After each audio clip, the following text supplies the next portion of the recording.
A lot of people who move abroad dream of buying a house. It feels like a big personal win, almost like proof that the hard work paid off. But here's what many don't realize. For a lot of immigrants, buying a house too soon doesn't build security. It builds pressure. It can trap their savings and limit their options. If you've ever thought about buying a house abroad, this might surprise you. When you buy a house, a big chunk of your money gets locked. You pay down payments, mortgage, property taxes, insurance, and repairs. It's not just the price of the house. These extra costs keep coming month after month. If your income drops or your job changes, the house becomes a chain around your foot. You can't move freely. You can't use that money to invest in something better. And selling a house fast? That's rarely smooth or quick. This is why renting can be smarter in the beginning. Renting gives you space to move. If a better job offer comes from another city or country, you can say yes without fear. You don't have to deal with broken pipes, leaking roofs, or rising taxes. If your salary drops for a few months, you won't lose a home to the bank. Renting gives you breathing room to build your future instead of being tied down too early.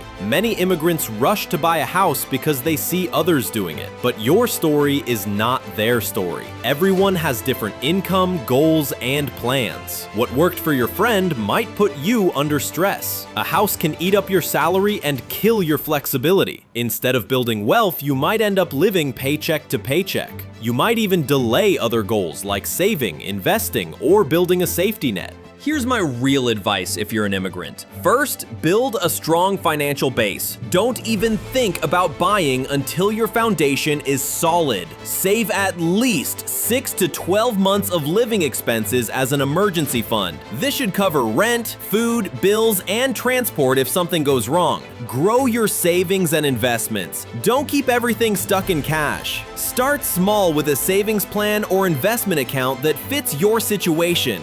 Make your income stable. If your job or business is still shaky, focus on growing it first. Understand the housing market. Don't buy blindly. Study interest rates, loan terms, and property taxes. Look at different districts and price ranges. Learn what's smart and what's a trap. And think about mobility. Ask yourself, if a better job comes tomorrow in another city, will buying this house help me or hold me back?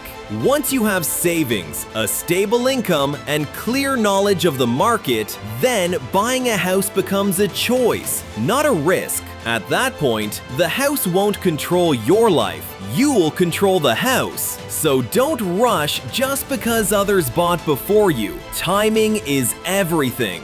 Renting is not a failure. It's a smart strategy that protects your savings and gives you time to grow. Build your financial strength first, then buy when it fits your life. A house should bring peace, not pressure.